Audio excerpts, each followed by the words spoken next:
దేవునికి స్తోత్రాలు. మీ అందరూ కూడా ప్రభు పేరిట వందనాలండి.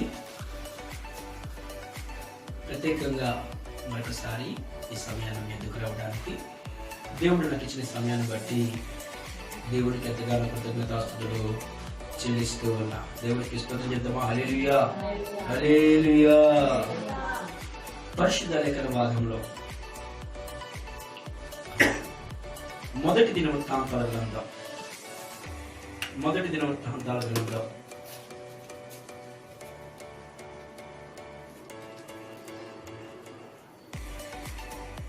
16వ అధ్యాయం. మొదటి దినవృత్తాంతాల గ్రంథం 16వ అధ్యాయం 7వ వచనాన్ని చదువుకుందాం. ఆ దినమందు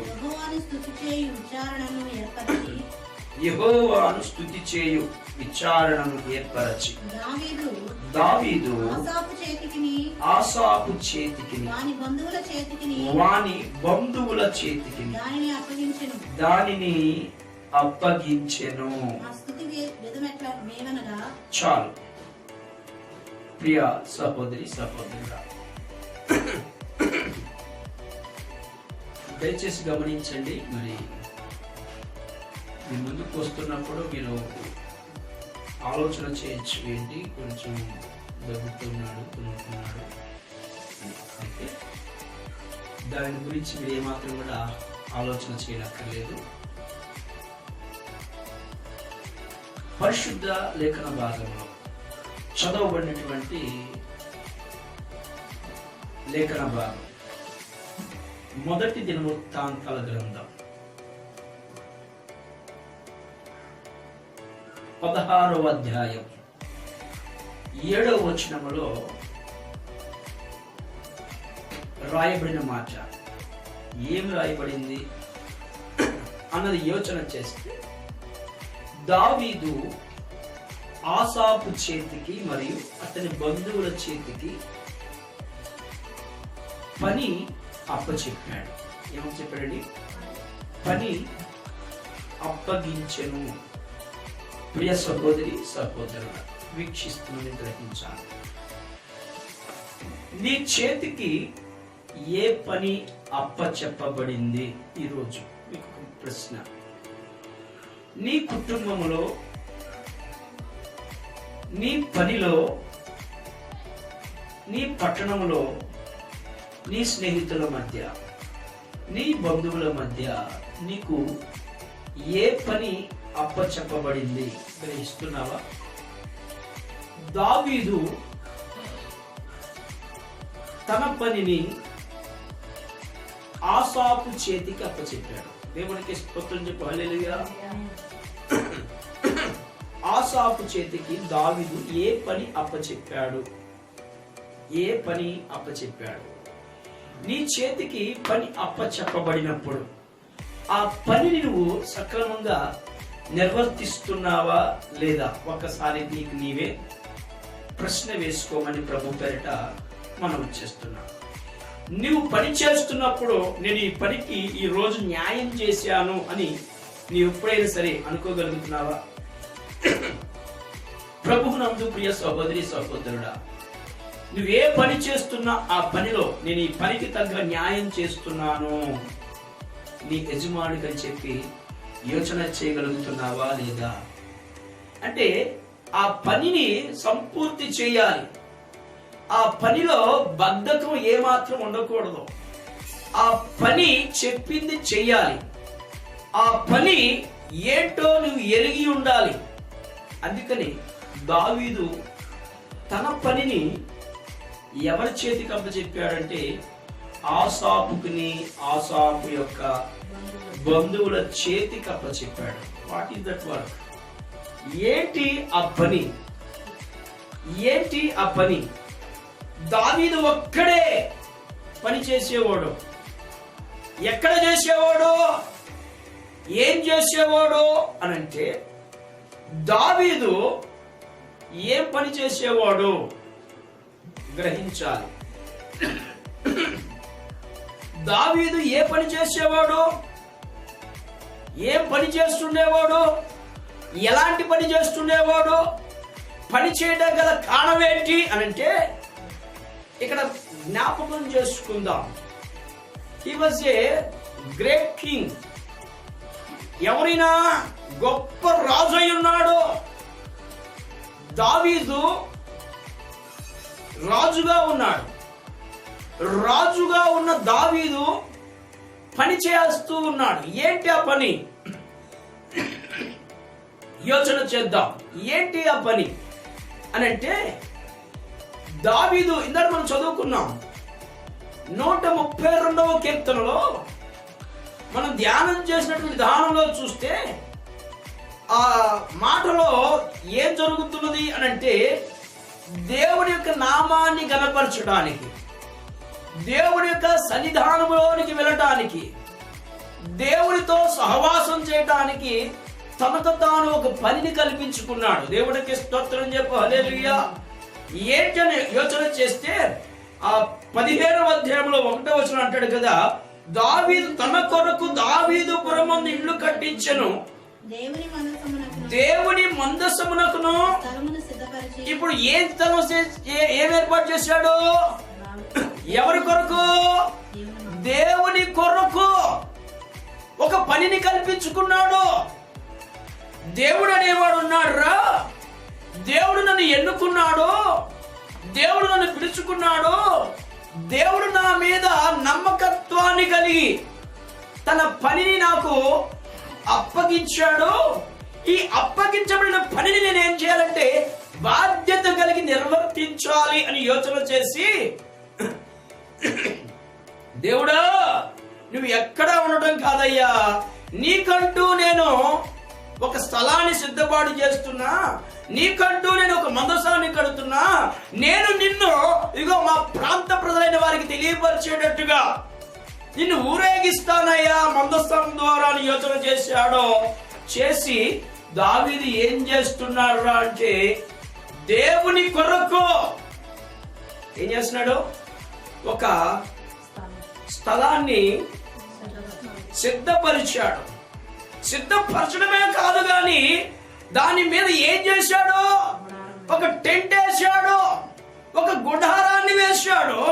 గుడారాన్ని వేయటమే కాదు గాని రాయబడిన మాటలో మందసమును చదవండి, మందసమును ఎత్తుటకు నిత్యము సేవ చేయుటకు యెహోవా చెప్పి వారు తప్ప మరి ఎవరును ఎత్తకూడదని చాలు. దేవునికి స్తోత్రం చెప్పు, హల్లెలూయా.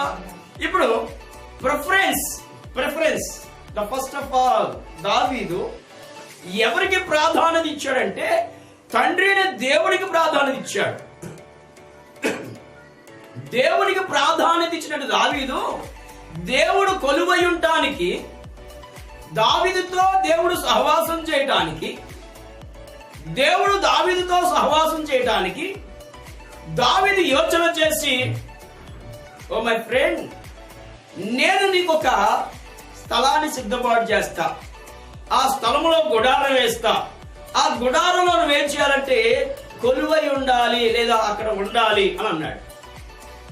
దావీదు మాటకి సరెండర్ అయ్యాడు దేవుడు. ఎందుకనంటే దావీదును దేవుడు ఏం చేశాడు? ప్రేమించాడు. దావీదు మాటని తిరస్కరించలేదు దేవుడు. దావీదుని ఎన్నుకున్నాడుగా, దావీదుని పిలుచుకున్నాడుగా, దావీదును రాజును చేశాడుగా, దావీదును సింహాసనంలో కూర్చోబెట్టాడుగా, దావీదు దేవునితో సహవాసం చేస్తున్నాడుగా. వీళ్ళిద్దరూ ఎలా ఉన్నారంటే మంచి స్నేహితుల్లా ఉన్నారండి. దేవుడికి స్తోత్రం చెప్పి హల్లెలూయా. మంచి స్నేహితులు అయిపోయారు. తన స్నేహితుడు అనేటువంటి దేవుని కొరకు దావీదు ఏం సిద్ధపాటు చేస్తున్నాడంటే మనకు అర్థమయ్యే భాషలో మంచి రూమ్ కడుతున్నాడండి. మనకు అర్థమా? నీ స్నేహితుడి కోసం, నీ కొరకు ప్రాణం పెట్టే నీ స్నేహితుడి కోసం, నిన్ను రక్షించే వాని కోసం, నిన్ను కాపాడే వాని కోసం, నిన్ను రాజుగా చేసినటువంటి ఆ యొక్క దేవుని కోసం నీవు కట్టగలవా? కట్టగలవా అంటే మనం అంటాం, సరే నాకే లేదురా నీకేమిస్తాను అని అంటాం. ఇక్కడ జ్ఞాపకం చేసుకుంటే దావీదు ఏం చేశాడంటే, పరిశుద్ధ లేఖన భాగంలో రాయబడిన మాటను బట్టి దేవుని పనిలో నిమగ్నం అవటానికి, దేవునితో సంబంధం కలుగుంటానికి, దేవుని పనిలో పరిచర్య జరిగించడానికి, మందసం ఎదుట పరిచర్య జరిగించడానికి దేవునికి ఒక మందిరాన్ని కట్టడం మొదలుపెట్టాడు. దాని పేరే నేను మీకు తెలియపరుస్తున్నా మందసము అని. ఏంటండి మందసము అని. ఇప్పుడు ఈ మందసం దగ్గర దావీదు ఏం చేసేవాడు? మందసం దగ్గర దావీదు ఏం చేసేవాడు యోచన చేయండి. ఈ మందసము దగ్గర దావీదు దేవుని సన్నిధానం ప్రత్యక్షతను చూస్తున్నాడు, ప్రత్యక్షతను గావిస్తున్నాడు. అటువంటి సమయాలు మనకి ఈ లేఖన భాగంలో కనబడుతూ ఉన్నాయి. పరిశుద్ధ లేఖన భాగంలో దావీదు దేవుని మందసాన్ని ఓబేదేదోము ఇంటి దగ్గర నుంచి తీసుకొని వస్తున్నప్పుడు, ఓబేదేదోము ఇంటిలో దేవుని మందసం ఉందని అందరికీ తెలుసు. ఓబేదేదోము ఇంటిలో దేవుని మందసం ఉన్నప్పుడు ఓబేదేదోము ఇంటి వారితో సహా ఆశీర్వదించబడ్డారన్న సంగతి దావీదుకు తెలిసి దావీదు ఏం చేశాడంటే, రే ఓబేదేదోము ఇంటిలో ఉన్నటువంటి దేవుని మందసాన్ని ఎలాగైనా తీసుకుని వచ్చేయాలి, కాబట్టి దేవుడు వస్తున్నాడు, మనం చేయాల్సిన పని మనం చేద్దామని యోచన చేసి తను ఏ పని అయితే నిర్వర్తించాడో ఆ పనిని ఎవరి చేతికి అప్పచెప్పాడంటే ఆసాపు చేతికి అప్పచెప్పాడు. దేవునికి స్తోత్రం చెప్పి హల్లెలూయా. ఇప్పుడు దావీదు ఏం చేసేవాడు దేవుని మందిరంలో అంటే దేవునికి నామాన్ని కనపరుస్తుండేవాడు. మీకు అర్థం కావటానికి దేవుని మందిరంలో ఏం చేస్తారు? పరిచర్య చేస్తారు. పరిచర్య చేస్తే ఏమొస్తుంది? ఇదిగో నరకం తప్పించబడతాం, దేవుని యొక్క రాజ్యాన్ని స్వతంత్రించుకుంటాం. నరకం తప్పించబడి దేవుని యొక్క రాజ్యాన్ని స్వతంత్రించుకుంటే ఏం చేయబడతాం? దేవుని యొక్క గుడి పార్శ్వను ఆశీర్వాదం అవుతాం. దేవుని యొక్క గుడి పార్శ్వను ఆశీర్వాదం అయితే మనకేంటి బెనిఫిట్ అంటే దేవుని యొక్క సన్నిధానంలో దేవుని దూతల చేతను వేచబడతామంటే కొనియాడబడుతుంటాం అనగా జ్ఞాపకం చేసుకుందాం. పరిశుద్ధ లేఖన భాగంలో దేవుడు ఆ దావీదుని ఎన్నుకున్న తర్వాత దావీదు ఇదిగో ఓబేదేదోము ఇంట్లో ఉన్నటువంటి ఆ యొక్క మందసాన్ని తీసుకుని వస్తున్నప్పుడు, ఇదిగో ఆసాపు నువ్వేం చేస్తావో తెలుసా? నేను దేవుడి దగ్గర కొంచెం సేపు సమయాన్ని గడపాలి, ఇదిగో నేను ఏ పని అయితే చేశానో ఆ పనిని కొద్దిసేపు మనం చదువుకున్నాం కదా, ఆ దినము అనగా దేవుడు వచ్చే దినము. దేవుడికి స్తోత్రం చెప్పు హల్లెలూయా. దేవుడు ఎలా వస్తున్నాడు? ఉత్సవములతోనూ, సంబరములతోనూ, మేళ తాళాలతోనూ, పిల్లల గోవులతోనూ, వాయిద్యములతోనూ దేవుడు ఇదిగో ఆయన గొప్ప శబ్దముతో వస్తూ ఉన్న సమయంలో దావీదు రాజైనప్పటికీ రాజైన దావీదు తనకి రాజకత్వాన్ని, యాజకత్వాన్ని మొత్తం పక్కన పెట్టేశాడు. ఒక కామన్ మ్యాన్ గా ఉన్నాడు.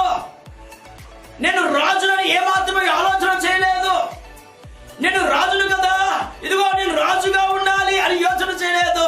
ఆ సింహాసనం దిగొచ్చాడు. సింహాసనం దిగొచ్చినటువంటి దావీదు చేస్తున్న పని ఏంటంటే వస్తున్నటువంటి రారాజుకి ఎదురు వెళుతున్నాడు. దేవుడికి స్తోత్రం చెప్పు హల్లెలూయా. ఆయన రారాజుగా రాబోతున్నాడు. ఎవరు? రాజులకు రాజు అయినటువంటి దేవాది దేవుడు, రాజులకు రాజున దేవాదేవుడు రారాజుగా వస్తుంటే ఇదిగో రాజు అయినటువంటి దావీదు తన సింహాసనం దిగి ఎదురు వెళ్ళి పాట పాడుతున్నాడు. ఏంటో తెలుసా? యేసు రాజుగా వచ్చుచున్నాడు, లోకమంతా తెలుసుకుంటారు. యేసు రాజుగా వచ్చుచున్నాడు, లోకమంతా రమ్యమైన దేవుడు, రావికోటి రమ్యమైన దేవుడు రారాజుగా వచ్చుచున్నాడు. యేసు హల్లెలూయా. దావీదు తన సింహాసనాన్ని విడిచి, దావీదు తన యొక్క రాజ్యాన్ని విడిచి, దావీదు ఒక కామన్ మ్యాన్ గా, ఇదిగో ఒక ఆ అధికారాన్ని కోల్పోయినటువంటి వ్యక్తిగా ఎలా ఉన్నాడంటే ఒక కామన్ మ్యాన్ గా తన పదవిని సైతం పక్కన పెట్టి, తన అధికారాన్ని సైతం పక్కన పెట్టి దేవునికి ఎదురెళ్ళేటప్పుడు తన బాధ్యతని, తన అధికారాన్ని, తను ఏ పని అయితే చేయగలిచాడో ఆ పనిని ఆసాపు చేతికి అప్పచెప్పాడు. జ్ఞాపకం చేసుకుందాం. ఆసాపు చేతికి అప్పచెప్పినప్పుడు ఆసాపు ఏం చేస్తున్నాడు, దావీదు ఏం చేశాడో మీకు తెలియాలంటే ఆసాపు ఏం చేశాడో తెలియాలి. దావీదు ఏ పని అయితే చేశాడో ఆ పని నిర్వర్తిస్తున్నాడు. ఆసాపును, ఆసాపు యొక్క బంధువులు ఏం చేశారో నెంబర్ 1 రండి పరిశుద్ధ లేఖన భాగంలో 16వ అధ్యాయంలో రాయబడిన మాట చూడండి. 8వ వచనం. యెహోవాకు, ఇప్పుడు దావీదు దేవుని సన్నిధానంలో ఏం చేస్తున్నాడు తెలుసా? కృతజ్ఞతాస్తుతులు చెల్లిస్తూ ఉన్నాడు. దేవుని యొక్క నామాన్ని కృతజ్ఞతాస్తుతులు చెల్లిస్తూనే ఉన్నాడు. స్తోత్రం స్తోత్రం స్తోత్రం స్తోత్రం. దేవుడు చేసిన కార్యాలను బట్టి, దేవుడు చేసిన అద్భుతాలను బట్టి ఆయన స్తుతిస్తూ మొదలు పెట్టాడు. అయ్యా నేను స్తుతించాను, మీరు కూడా ఏం చేయాలి తెలుసా? స్తోత్రాలు చెప్పాలి. హల్లెలూయా హల్లెలూయా హల్లెలూయా హల్లెలూయా. రాజు వస్తున్నాడు, దేవుడు వస్తున్నాడు, రాజాదిరాజు వస్తున్నాడు, ప్రభు వస్తున్నాడు, మోక్షాధిపతి వస్తున్నాడు. ఇదిగో ఆయనకి మనం ఎదురు వెళదాం రండి. మీరందరూ మౌనంగా ఉండకూడదు. మౌనంగా ఉంటే దేవుడు మనకి ఏమాత్రం కూడా సహాయం చేయడురా. నోరు తెరు, మాట్లాడు, స్తుతించు అని చెప్పి అక్కడ ఉన్న వాళ్ళందరూ కూడా దేవుణ్ణి స్తుతించడం మొదలుపెట్టారు. కృతజ్ఞతాస్తుతులు చెల్లించుడి, ఆయన నామమును ఏం చేస్తున్నాడంట? ఏం చేయాలంట? ఇప్పుడు దావీదు యొక్క రాజ్యంలో దావీదు దేవుని గురించి ప్రకటన చేశాడు. ఇప్పుడు ఆసాపు బంధువులు ఏం చేయాలి? ప్రకటన చేయాలి. ఏమని ప్రకటన చేయాలి? దావీదు పురములో ఉన్నటువంటి జనాంగములారా, అధిపతులారా, సామంతులారా, భేదవారులారా, ధనికులారా, మీకు యావత్ మందికి తెలియజేదేమనగా, ఇదిగో మన తండ్రిని దేవాది దేవుడు ఆ యొక్క ఉభయదేవుడి నుంచి రాబోతున్నాడు. కాబట్టి ఇదిగో దేవుడు రాబోతున్నటువంటి మన ప్రాంతానికి మీరు ఏం చేయాలి తెలుసా? దేవుని దర్శించుకోండి అని చెప్పి ఏం వాయించాలి? దండోర వేయాలి. అవునా? అంటే జ్ఞాపకం చేసుకుందాం. ఇప్పుడు దేవుడు వస్తున్నాడని చెప్పి ప్రకటన చేయబడుతుంది. ప్రకటన చేయబడాలి అనగా దేవునికి నామాన్ని ప్రకటించాలి. సర్వ సృష్టికర్త దేవుడు వస్తున్నాడు, ఆయన రాబోతున్నాడు, ఆయన వచ్చేస్తున్నాడు. ఇదిగో ఎంత దూరంలో ఉందండి? కొంత దూరంలోనే ఉంది. ఇదిగో రాబోతున్నాడు. ఎలా అవుతున్నాడు? ఎట్ల బండి మీద వస్తున్నాడు. ఎలా అవుతున్నాడంట? అలా ఆయనకి నామాన్ని చేసా ప్రకటన చేయాలంట. ప్రకటన చేస్తున్నప్పుడు ఇంట్లో జనాభా ఎవరు కూడా ఉండరండి. ఏంటి ఆ ధ్వని, ఏంటి ఆ శబ్దం, ఏంటి ఆ ఊరేగింపు, ఏంటి ఆ అల్లరి, ఏం జరుగుతుందంటే మన ప్రాంతానికి ఎవరు వచ్చారో? దేవుడు వచ్చాడు. దేవుడు వచ్చాడా చూడాలి అని చెప్పి గబగబా వెళ్ళి ఏం చేస్తారు తెలుసా? దేవునికి నామాన్ని గణపరుస్తుంటారు. ఈనాటి దినాల్లో అనేక మంది ఇగో అన్య జనాంగమైన వారు చేసేది ఏంటి తెలుసా? పాత నిబంధన గ్రంథంలో ఏదైతే రాయబడిందో అదే చేస్తున్నారు. పాత నిబంధన గ్రంథంలో ఏమైతే రాయబడిందో ఈ అన్య జనాంగమైనటువంటి వారు అనగా క్రీస్తును సాగలబడినటువంటి వారు చేసే పనిదే. ఊరేగింపు.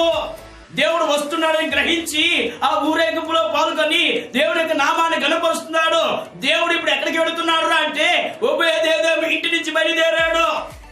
ఓబేదేదోము ఇంటి నుంచి బయలుదేరినప్పుడు ఆ సాగు భక్తుడు ఏం చేస్తున్నాడంటే దేవుడి గురించి, దేవుడికి నామాన్ని గురించి ప్రకటించడం మొదలుపెట్టాడు. ప్రకటించడమే కాదు కానీ రాయబడిన మాట ఆయన కార్యములను జనాలకి తెలియపరుస్తున్నాడండి. ఆయన చేసే కార్యాలు ఒక్కసారి ఆలోచన చేయండి. ఏం చేస్తున్నాడు? దేవుడు చేసిన కార్యాలు సృష్టిలో చూసావా ఎలా చేశాడో? ఆకాశం చూసావా ఎలా చేశాడో? మన రాజు దావీదుని చూసావా ఎలా చేశాడో? అసలు దావీదు ఎవరు తెలుసు మీకు? మన రాజు గురించి మీకు తెలుసా? మన రాజు ఎలాంటి వాడు తెలుసా? మన రాజు గొర్రెలు కాచుకున్నాడండి. గొర్రెలు కాచుకున్న రాజుని తీసుకొచ్చాడు, దావీదుని తీసుకొచ్చాడు. గొర్రెలు కాచుకున్న దావీదుని తీసుకొచ్చాడు. కూర్చోబెట్టి తెలుసా? సింహాసనంలో కూర్చోబెట్టి. చూశారు ఎంత ఆశ్చర్యకార్యం. దేనికి పనికిరాడండి దావీదు. అటువంటి దావీదుని ఎక్కడ కూర్చోబెట్టాడు? సింహాసనంలో కూర్చోబెట్టాడండి. ఇదే ఆయన చేసిన ఆశ్చర్య కార్యం, ఆయన చేసే అద్భుత కార్యం ఇదే అని చెప్పి ఆయనకు ఆశ్చర్య కార్యాన్ని ఎవరు ప్రకటిస్తున్నారంటే ఆసాబు భక్తులు ప్రకటిస్తున్నారు. దేవుడికి స్తోత్రం చెప్పు. హల్లెలూయా. అంటే ప్రియ సహోదరి సహోదరుడా, ఇదిగో దేవుడు నీకు ఏ పని అయితే అప్పచెప్పాడో, నీ చేతికి ఏ పని అయితే అప్పచెప్పబడిందో, నువ్వు ఏ పనిలో అయితే నిమగ్నమై ఉన్నావో ఆ పనిని సక్రమంగా నిర్వర్తిస్తున్నావా లేదా? దేవుడు మనకు అప్పచెప్పిన పని, నువ్వు విశ్వాస అయినప్పటికీ, నువ్వు సేవకుడైనప్పటికీ, నువ్వు సేవకురాలైనప్పటికీ, నువ్వు దేవుని మందిరానికి వెళ్ళేవాడి అయినప్పటికీ, లేదా నేను దేవుని మందిరానికి వెళ్ళట్లేదండి, నేను ఆ పని చేయట్లేదంటేవా, లేదనుకో, ఇదిగో నువ్వు ఏ పని అయితే, ఏ చేతి వృత్తి అయితే చేస్తున్నావు ఆ పనిలో నువ్వు నమ్మకముగా ఉన్నావా? ఒక్కసారి నీ చేతికి అప్పచెప్పబడిన పనిలో నమ్మకత్వం కలిగి ఉన్నావా లేదా? ఒకసారి నీకు నీవే ప్రశ్న వేసుకోమని ప్రభు పేరిట మనం చేస్తున్నాం. దేవుడికి స్తోత్రం చెప్పు. హల్లెలూయా. ఇక్కడ జ్ఞాపకం చేసుకుంటూ రాయబడిన వాటిలో చూస్తే ఆయన కార్యములను జనాలకు తెలియపరచాలంట. ఒకటేమో రాయబడి కృతజ్ఞతాస్తులు చెల్లించాలి, ఆయనకి నామాన్ని ప్రకటించాలి, ఆయన ఆశ్చర్యకార్యాలు అనేక మందికి తెలియపరచాలి. అంత మాత్రమే కాదు కానీ ఆయన గురించి అంట కీర్తించాలి. కీర్తించడమే కాదు కానీ సంభాషణ చేయాలంట. ఏం చేయాలంటండి? మాట్లాడుకోవాలి దేవుని గురించి. సర్వ సృష్టికర్తలు దేవుని గురించి మాట్లాడుకోవడం మానేసి ఈ లోక సంబంధమైన వాటి కోసం మాట్లాడుకుంటాం. దేవుడు ఒప్పుకుంటాడా? మీకు అర్థం కావాలి. మీకు అర్థం కావటం నా మాట.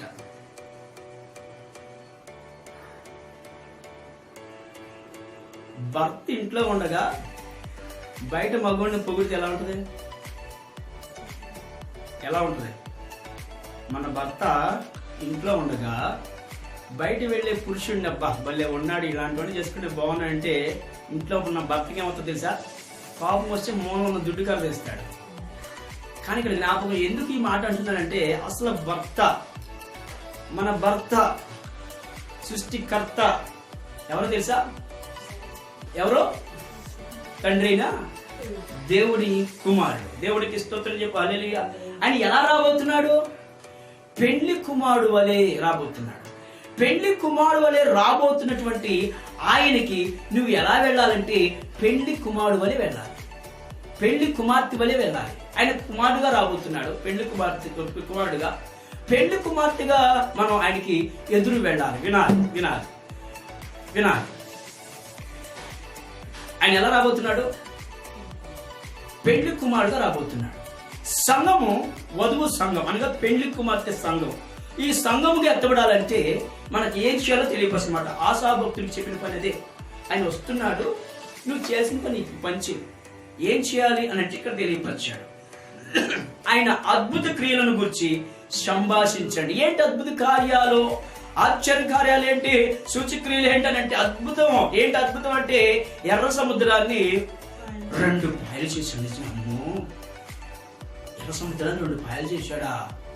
అమ్మో, ఇంతవరకు ప్రపంచంలో ఎవరూ కూడా సముద్రాన్ని 2 పాయలు చేసినటువంటి వాడు అప్పుడైనా అర్థమన్నా? అంటే ఆయన చేసిన అద్భుత కార్యం అది. తరువాత ఇలా ఆ ఎర్ర సముద్రం 2 పాయలు చేసిన మొదలుకొని ఇశ్రాయేలు జనాంగాన్ని నడిపించి, వారిని పోషించి, వారిని రక్షించి, వారితో దేవుడు సహవాసం చేస్తూ వారికి ఏ మాత్రము కూడా ఎటువంటి బాధలు కలగనివ్వకుండా రక్షిస్తున్న దేవాదేవుని గురించి తెలియపరచాలంటున్నాడు. అంటే మీరు అర్థం చేసుకోండి, ఆయన చేసిన అద్భుత కార్యములను గురించి సంభాషించండి. ఆయనకు పరిశుద్ధ నామమును బట్టి అధ్యయనించండి. యెహోవాను వెదుకువారు ఆయన యందు ఏం చేయబడతారట? సంతోషిస్తారు. దేవుడికి స్తోత్రం చేద్దాం. హల్లెలూయా. అంత మాత్రమే కదా, ఇంకా తెలియపోతున్నాడు కదా, ఆయన సన్నిధిని నిత్యము వెతకండి, ఆయన ఆశ్చర్యకార్యం జ్ఞాపకం చేసుకోండి, ఇంకా అన్నాడు ఆయన రక్షణ ప్రకటించండి, ఆయన మహిమను ప్రచురించండి అని భూజనులారా ఆయన సన్నిధిని వణకండి. ఇవన్నీ చేసేవాడు ఎవరో? దావీదు. దావీదు ఇవన్నీ చేసేవాడు. ఒక్క దావీదు ఇవన్నీ చేసే పనులన్నీ ఎవరి చేతికి అప్పచెప్పాడంటే ఆసాపుకిని, ఆసాపు బంధువుల చేతికి అప్పచెప్పాడు. అబ్బాయి ఆసాపు, దేవుడు వస్తున్నాడయ్యా, కొంచెం దేవుడితో నేను మాట్లాడాల్సి ఉంది, దేవుడితో సంభాషించాల్సింది ఉంది. నేనేం చేస్తానంటే దేవుని దగ్గరికి వెళ్ళి దేవుడితో నా స్టైల్లో నేను మాట్లాడుకుంటాను, నా స్టైల్లో నేను దేవుడితో సహవాసం చేస్తాను, కాబట్టి నా పని నేను ఏదైతే చేస్తున్నానో నువ్వు ఆ పనిని ఈ రోజు నిర్వర్తించయ్యా అని చెప్పి దావీదు యొక్క పనిని ఆసాపు చేతికి, ఆసాపు బంధువుల చేతికి అప్పచెప్పాడు. ఆసాపు యొక్క బంధువుల చేతికి అప్పచెప్పబడినప్పుడు దావీదు ఎలాగైతే నిర్వర్తించాడో ఆసాపు కూడా ఏం చేయాలి? అదే రకంగా సేమ్ యాజ్ ఇట్ ఈజ్ నిర్వర్తించాలి. ఆ యొక్క దావీదు యొక్క మనసు ఎలాగైతే ఉందో ఆసాపు యొక్క మనసు కూడా అదే రకంగా ఉండాలి. దావీదు ఏ రకంగా అయితే దేవునికి నామాన్ని గణపరిచాడో ఆసాపు కూడా అదే రకంగా గణపరచాలి. ఏ మాత్రం తేడా వచ్చిందా? హీ వాజ్ అన్ఫిట్, దేనికి కూడా పనికిరాడు. అందుకని ఇక్కడ దావీదు ఎవరిని అనుకున్నాడంటే ఆరాధన చేసే విషయంలో కానీ, ప్రార్థించే విషయంలో కానీ, ఆయనకు నామాన్ని గణపరిచే విషయంలో కానీ, దేవుడితో సహవాసం చేయడానికి ఎన్నుకోబడ్డాడు ఆసాపు. దావీదు తర్వాత మనం జ్ఞాపకం చేసుకున్నాం, ఆసాపును దేవుడు ఏర్పాటు చేసుకున్న కనబడుతుంది. ఇక్కడ దావీదుని దేవుడు ఎన్నుకుంటే దావీదేమో ఆసాపును ఎన్నుకున్నాడు. దేవుడేమో దావీదుని ఎన్నుకున్నాడు. దావీదు ఎవరిని ఎన్నుకున్నాడు? ఆసాపుని ఎన్నుకున్నాడు. దావీదు ఏం చేస్తున్నాడు ఇప్పుడు? పనప్ప చెప్పిన పని అంతా వేరే చేస్తుంటే యజమానుడు ఎలా ఉంటాడు? ఖాళీగా ఉంటాడా? టైడ్ అయిపోయాడు కదా, అలసిపోయాడు కదా, సమస్యలిపోతున్నాడు కదా. ఈ సమస్యలిపోతున్నటువంటి అలసిపోయినటువంటి దావీదా ఈయన సమస్యలిపోలా, అలసిపోలా. కొంచెం దేవునికి ఆయనకి కొంచెం గ్యాప్ వచ్చింది.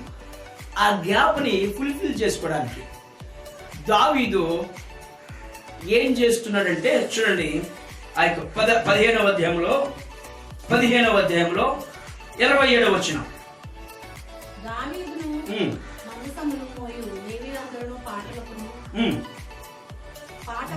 దావీదును మందసమును మోయు లేవీయులందరూ పాటకులను పాటకుల పనికిని విచారణకర్తయగు కెనన్యాయును సన్నపు నారుతో నేయబడిన వస్త్రము ధరించుకొని ఉండిని.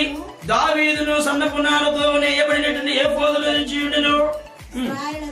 ఇశ్రాయేలీయులందరూ ఆర్భాటము చేయొచ్చు, కొమ్ములు బోధలు ఊదుచు, తాళములు కొట్టుచు, స్వరమండలములు సితారాలు వాయించుచు యెహోవా నిబంధన మందసమును తీసుకొని వచ్చి, యెహోవా నిబంధన మందసము ఎక్కడికి ఎంటర్ అయింది? దావీదు పురములోనికి ఏమి ఎంటర్ అయింది?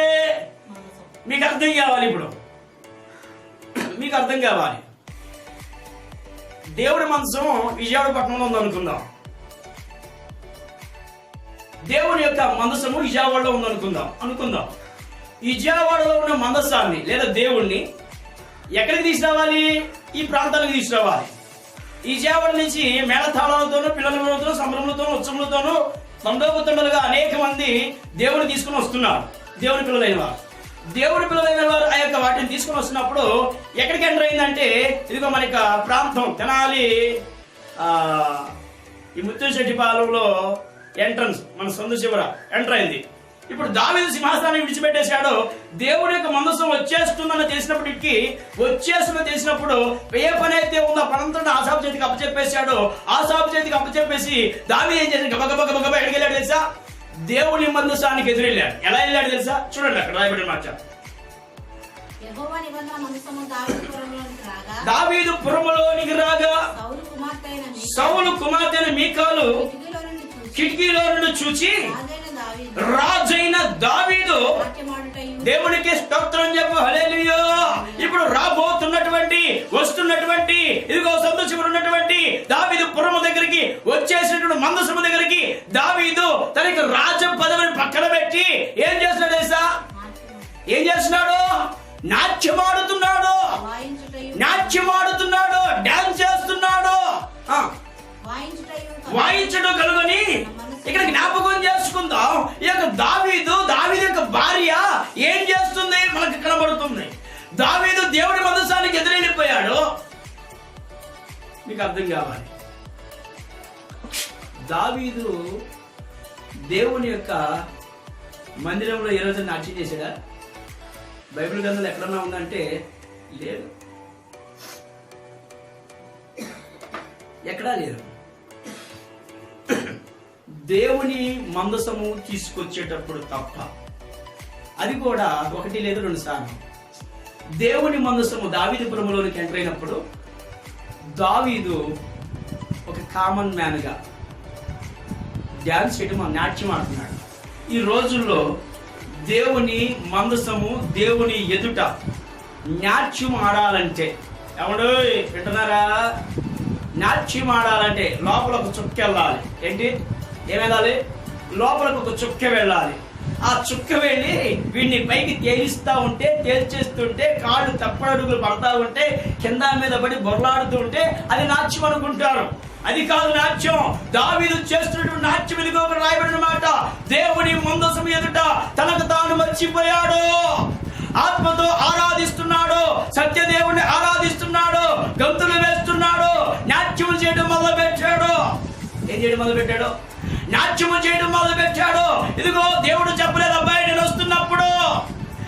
వస్తున్నప్పుడు నాకు ఎదురుగా వచ్చి నాట్యం ఆడాలా నాయుడా అని దేవుడు చెప్పలా. కానీ దావీదే నిర్ణయించుకున్నాడు. ఎందుకో తెలుసా? ఇదిగో దేవుని యొక్క మనసు దావీదు మీదకి మరలా తిరిగి రావడానికి, దేవుని యొక్క మనస్సు మరలా దావీదు మీదకి తిరిగి రావడానికి, దావీదుని దేవుడు చూడడానికి దావీదు యోచన చేసిన విధానం ఏంటంటే, ఉభయదేవుని ఇంటిలో దేవుడు ఎన్ని నెలలు ఉన్నాడు? ఏమండి? 3 నెలలు సుమారుగా. 3 నెలలు దావీదుకి దేవుడు దూరంగా ఉన్నప్పుడు, ఆ దూరముగా ఉన్న తండ్రి దగ్గరికి వస్తున్నప్పుడు, అర్థం చేసుకోండి నేను మాట్లాడుతున్న మాట, యజమానుడు కంటికి తండ్రి కంటికి కుమారుడు కనబడకపోతే, లేదు కుమారుడు కంటికి తండ్రి కనబడకపోతే, ఆ కొన్ని దినాలైన తర్వాత తండ్రి ఇంటికి వస్తే ఆ కుమారుడు ఎలా తెలుసా? మిలిమిలిగా అడుగులు వేసుకుంటారా? ఏమంటే డాడీ వచ్చేస్తున్నాడు అని చెప్పి గబగబా పరిగెత్తుకుని వెళ్ళి డాడీ అంటూ హట్ చేసుకుంటాడు. అలాగే మీకు అర్థం కావాలి, పెంచుకున్న కుక్క పిల్లకి యజమానుడు కనబడకపోతే 3-4 నెలలు, ఆ 3-4 నెలల తర్వాత యజమానుడు ఆ కుక్క కుక్కకు కనబడితే, ఆ కుక్క మీద పడి నిన్ను ఎలా పలకరిస్తుంది తెలుసా? ఎలా పలకరిస్తుందో ఊహించుకోండి. అంటే మీకు అర్థం అవడానికి ఈ మాట మాట్లాడుతున్నాం. ఇప్పుడు దావీదు కంటికి దేవుడు కనబడి ఎన్ని నెలలు అయింది? 3 నెలలు అయింది. 3 నెలలు ఏ లైన్ కట్ అయింది అంటే దేవుడితో సహవాసం కట్ అయింది. ఉభయదేవుని ఇంట్లో ఉన్నాడు దేవుడు. దేవుడు ఎక్కడ ఉన్నాడు? ఉభయదేవుని ఇంట్లో ఉన్నాడు దేవుడు. ఉభయదేవుని ఇంటి నుంచి తీసుకొస్తున్నప్పుడు దావీదు తన శక్తి కొలది నాట్యమాడుతున్నాడు. నాట్యమాడుతున్నటువంటి దావీదును చూడాలి ఇప్పుడు దేవుడు. నాట్యము చేస్తున్న దావీదును గ్రహించాలి దేవుడు. ఎందుకు నాట్యము చేస్తున్నాడో కూడా తెలియాలి. కాబట్టి దావీదు ఏం చేసినట్టే దేవుని ఎదుట నాట్యమాడుతున్నాడు. ఆ నాట్యం ఆడేటప్పుడు కొంతమందికి గిట్టదండి, కొంతమందికి గిట్టదు. అలాగే ఎవరికి గిట్టలేదంటే దావీదు భార్య అయినటువంటి మీకాలుకి గిట్టల. నా మొగుడేంటి? రాజు కదా, నా భర్త రాజు కదా, రాజు సింహాసనాన్ని విడిచిపెట్టి పిచ్చోళ్ళగా ఆ దేవుని ఎదుట గంతులు వేస్తున్నాడు, నాట్యం ఆడుతున్నాడు అని యోచన చేసింది. మీకు అర్థం కావాలి. ఎందుకు మాట చెప్తాను తెలుసా? ఈరోజు ప్రత్యేకంగా స్నేహితుల దినోత్సవం. ఇక్కడ దేవుని యొక్క స్నేహితుడు ఎవర్రా అంటే దావీదు. ఎవరు? దావీదు. దావీదు స్నేహితుడు ఎవర్రా అంటే పరిశుద్ధ లేఖనం ద్వారా నేను తెలియపరిచిన ఆశా. ఎలా ఆశపడితే జ్ఞాపకం చేసుకుంటే దావీదు యోచన చేసి నా తరువాత నాలా ఎవరు చేస్తారు? నా రాజ్యంలో అనేక మంది ఉన్నారు కదా, నా తర్వాత ఎవరు చేస్తారు అని అంటే స్నేహితుడు ఎవరినైతే బాగా ఇష్టపడతాడో, స్నేహితుడు ఎవరినైతే బాగా ప్రేమిస్తాడో, ఆ ఇష్టపడిన వాడికి ప్రేమించబడిన వాడికి మాత్రమే తన పనిని, అరే నువ్వైతే పని బాగా చేస్తావు నాన్న, ఇగో నేను ఈ పని చేశాను నాన్న, దేవుడు వస్తున్నాడు కదా, ఈరోజు నా పని నువ్వు చెయ్యి, కానీ జాగ్రత్తగా చేయాలరా, కొంచెం లోపం వచ్చినందుకు చేసే పనంతా వ్యర్థమైపోతాయా అని చెప్పి దావీదు ఆసాపు చేతికి తన పనిని అప్పచెప్పాడు. ఈరోజు నీవు చేస్తున్న పని నువ్వు ఎవరి చేతికి అప్పచెప్పుతున్నావు? ప్రియ సహోదరి సహోదరుడు, అది ఏదైనా కానీ ఒకవేళ ఆ పనిలో లోపం ఉందేమో, ఆ పనిని సరిగ్గా నిర్వర్తించట్లేదేమో, ఆ పని దేవుడికి ఇష్టత లేదేమో, ఒకసారి నీకు నీవే జ్ఞాపకం చేసుకో. దేవుడు మన చేతికి కొంత పని అప్పచెప్పాడు, ఆ పనిలో మనం నిమగ్నమై ఉన్నాం, ఆ పనిని నిర్వర్తిస్తున్నాం. ఆ పనిలో నిర్వర్తించేటప్పుడు నువ్వు ఎలా ఉండాలంటే తగు జాగ్రత్త తీసుకోవాలి. తగు జాగ్రత్తలు ప్రభుత్వం వారు ఉద్యోగం ఇచ్చేటప్పుడు, ఉద్యోగం చేస్తున్నప్పుడు ఆఫీసులో ఏం చేయకూడదు తెలుసా? మద్యం సేవించి ఉద్యోగానికి రాకూడదు. ఉద్యోగస్తుల ప్రేమ కలిగి ఉండాలి. తోటి వారి ఉద్యోగస్తులతో చాలా జాగ్రత్తగా మాట్లాడాలి. మా యొక్క నిబంధనలకి లోబడితేనే నీకు ఈ యొక్క ఉద్యోగం గ్రాంటెడ్, లేకుంటే లేదు. అలాగే దావీదు కూడా ఆసాపుకు తన పని అప్పచెప్పినప్పుడు ఆసాపు దావీదు ఏం చేస్తున్నాడో అన్ని గ్రహించాడు. గ్రహించబడినప్పుడు ఆసాపు ఏం చేస్తున్నాడు? దావీదు ఏ పని అయితే చేశాడో ఆ పని చేశాడు.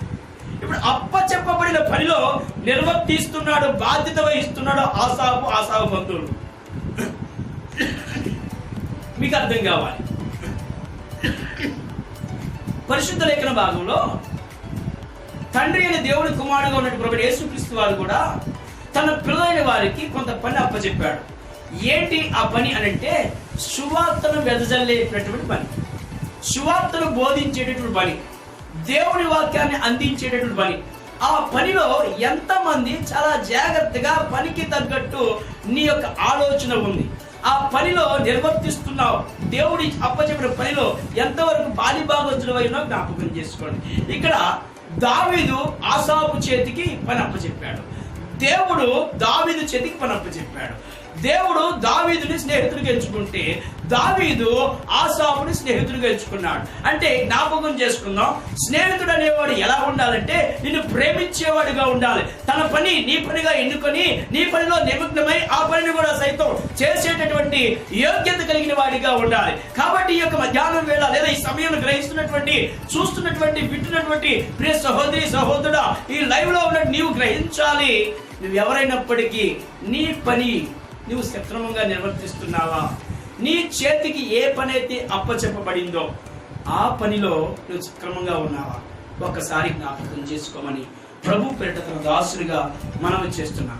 లోకరక్షకుడైన త్రియేక దేవుడు ఇదిగో పరలోకం నుంచి భూలోకానికి దిగివచ్చి తన చేతికి ఏ పని అయితే అప్పచెప్పబడిందో, ఏ పని అప్పచెప్పబడింది యేసుప్రభుల వారికి అంటే పరలోక రాజ్యం గురించి తనకి పని అప్పచెప్పబడింది.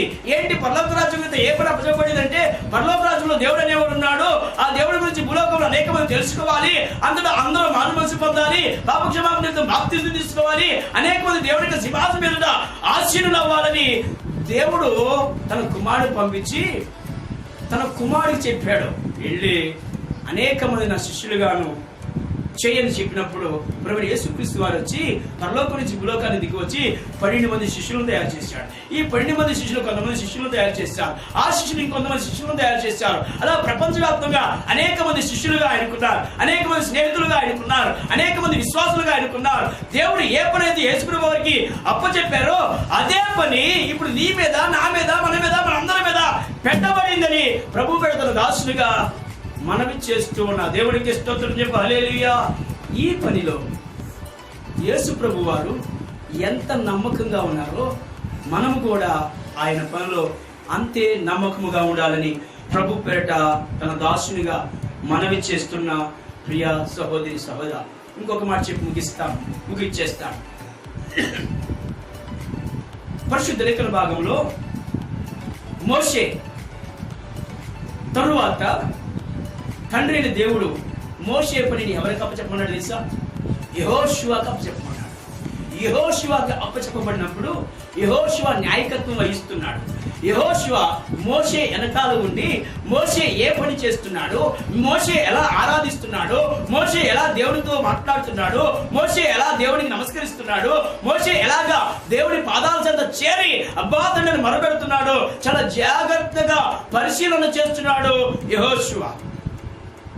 ఆ తదుపరి దేవునికి కనుదృష్టి ఎవరి మీద పడిందంటే యెహోషువ మీద పడినప్పుడు దేవుడే మోషేకి చెప్పినప్పుడు మోషే యెహోషువని ఏం చేశాడు తెలుసా?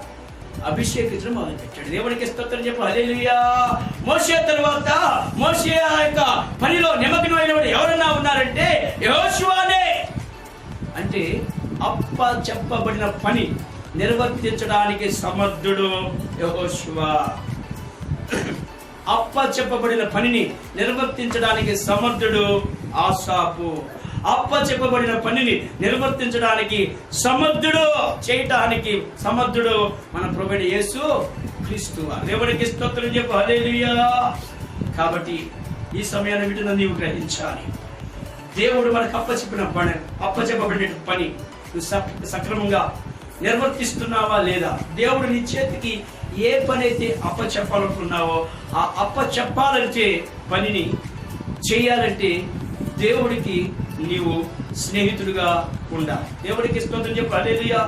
ఆ నిజమైన స్నేహితుడికి ఆ పని అప్పచెప్పబడింది. ఆ ప్రేమించే స్నేహితుడికి ఆ పని అప్పచెప్పబడింది. ఇదిగో నీ కొరకు ప్రాణం పెట్టే స్నేహితుడికి ఆ పని అప్పచెప్పబడింది. ఎవరికి కూడా ఆ పని అప్పచెప్పజాలదు. అందుకని దావీదు ఆసాపుని ఎన్నుకున్నాడు. ఆసాపు చేతికి దావీదు పని అప్పచెప్పబడింది. ఆసాపు దావీదు చేసే పని చేస్తున్నాడు. దావీదు దేవుని మందిరంలో నాట్యమాడుతున్నాడు. దేవుని సన్నిధానం ఎదుట, దేవుని మందసం ఎదుట, దేవుని ఎదుట తన శక్తి కొలది ఆరాధిస్తున్నాడు. ఎవడు ఏం తిట్టుకుంటే నాకేంటి? అర్థమవుతుందా? ఆ యొక్క దావీదు భార్య మీకాలు దావీదును చూచి హీనపరుస్తుంది, తిట్టుకుంటుంది, కొనుక్కుంటుంది, సొనుక్కుంటుంది. అయినా సరే బదులు మాట్లాడే రాజు. ఎందుకో తెలుసా? ఆయన ఎవరితో సహవాసం కలిగి ఉన్నాడంటే దేవునితో సహవాసం కలిగి ఉన్నాడు. దావీదుని గురించి దేవుడు అంటున్నాడు. దావీదుని గురించి దేవుడు మాట్లాడుతున్న మాట, దావీదు నా యొక్క హృదయానుసారుడు. అంటే వీళ్ళిద్దరు మంచి దోస్తు, వీళ్ళిద్దరు మంచి ఫ్రెండ్స్. మరి ఈ రోజుల్లో నీ ఫ్రెండ్స్ ఉన్నారా? ఆ ఫ్రెండ్స్ ఎలాంటి వారు జ్ఞాపకం చేసుకోండి. చెడగొట్టే స్నేహితులు మనకు అక్కర్లేదండి. బాగు చేసే స్నేహితుడు నీకు గాయం లేపుతాడు. బాగు చేసే స్నేహితుడు నీకు గాయం రేపి నిన్ను సరైనటువంటి మార్గంలో నడిపిస్తాడు. అయ్యో వీడి గాయం రేపుతున్నాడే అని అనుకోవద్దు. పరిశుద్ధ లేఖన భాగంలో సామెతలలో రాబడిన మాటను బట్టి నిన్ను బాగు చేసేవాడు, నిన్ను ప్రేమించేవాడు, నిన్ను కాపాడాలనుకునేవాడు, రక్షించేవాడు ఏం చేస్తా? గాయము రేపుతాడు. నిన్ను మోసం చేయాలనుకున్నాడు ఏం చేస్తాడంటే మోసపూరితమైన ముద్దులు పెడతాడండి. దేవునికి స్తోత్రం చెప్పు. హల్లెలూయా. ఈ రోజు ప్రియ సహోదరి సహోదరుడా, ఇదిగో దేవుడు నీ చేతికి అప్పచెప్పిన పని ఏదైతే ఉన్నదో, లేదా నీ కుటుంబంలో నీ యజమానుడికి ఏ పని అయితే అప్పచెప్పాడో, లేదా నువ్వు చేస్తున్న ఉద్యోగంలో ఇదిగో నీ యజమానుడు నీ యొక్క తోటి వర్కర్ ఏ పని అయితే నీ చేతికి అప్పచెప్పాడో ఆ పనిలో నిర్వర్తించడానికి తగు మాతృపు దానివాడిగా, తగు మాతృభువానిగా నువ్వు ఉన్నావా? నీకు నీవే ప్రశ్న వేసుకోమని ప్రభు పేట మనవి చేస్తున్నా. దేవుడు కొద్ది మన తన వినికిడిలో ఆశీర్వదించి దీవించును గాక. ఆమేన్, ఆమేన్.